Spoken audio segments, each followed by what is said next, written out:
Graduation days are loud in a strange way.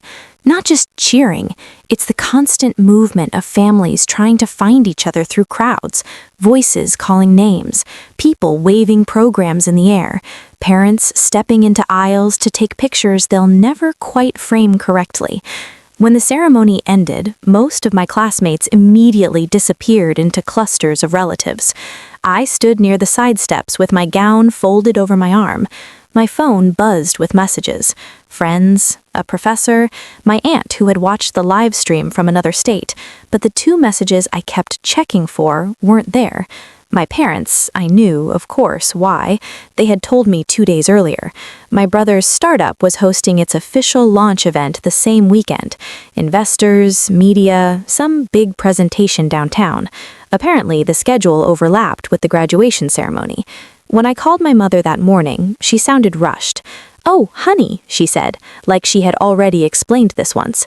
"We didn't think it was that big of a deal." I remember staring out my apartment window while she talked. "It's just the graduation," she continued. "Your brother's event is, well, it's a real opportunity for him." She meant it kindly, or at least she believed she did.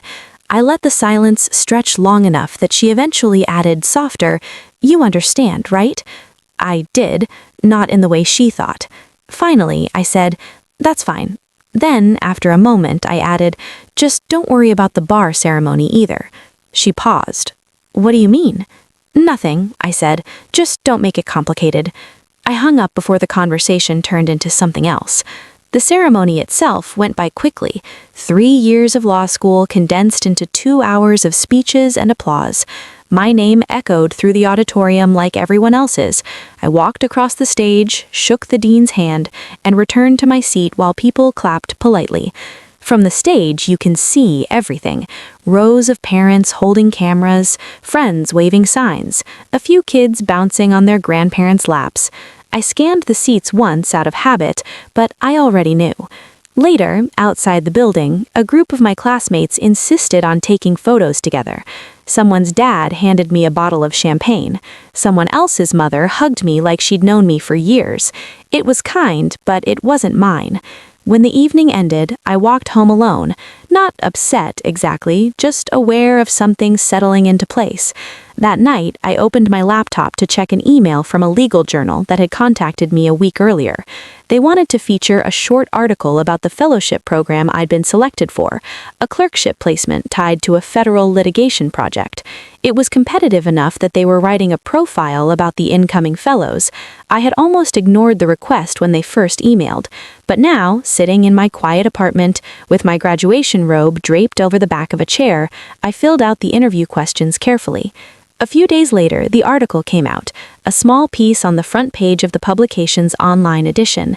Eventually, it was picked up in the local paper as well. My photo sat beside the headline. I didn't send it to my parents, not out of anger, more because the habit of sharing things with them had faded years earlier. School awards had been mailed home without much discussion, internships announced briefly over dinner, before the conversation drifted back to whatever my brother was building next. Over time, I stopped bringing things up. It made life simpler. A week after graduation, there was a knock at my apartment door. I opened it to find my father standing there, holding a folded newspaper. He looked slightly out of place in the hallway, like someone who had arrived without fully deciding what he wanted to say. "I was in town," he said. That was technically true.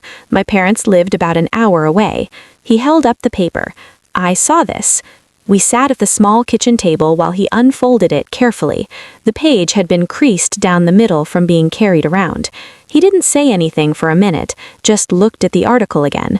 Then he asked quietly, "Why didn't you tell us?" The question hung between us, not accusing, just confused. I leaned back in the chair. For a second, I tried to figure out how to explain something that had developed slowly over years. Eventually, I realized I didn't need to. "Go ahead," I said, nodding toward the page. "Read the headline." He did, slowly. His eyes moved across the words describing the fellowship, the appointment, the project attached to it. Recognition passed over his face in stages. First surprise, then pride, then something else that was harder to name. Maybe the realization that this had happened quietly, without them noticing. He folded the newspaper again. "You should have told us," he said. "I thought about that, maybe, once, but somewhere along the way I had learned how to move forward without waiting for the moment when everyone turned to look. The truth was, by the time the article came out, I had already celebrated the achievement in the only way that mattered. I had done the work. Everything else, the headline, the recognition, even the graduation ceremony, was just confirmation of something I had already built on my own." My father sat there for a while longer before standing up. When he left, the newspaper stayed on the table. I didn't pick it up immediately, but when I did, the headline looked the same as it had that morning, clear, unchanged. And for the first time, I realized I didn't need anyone sitting in the audience to know it was mine.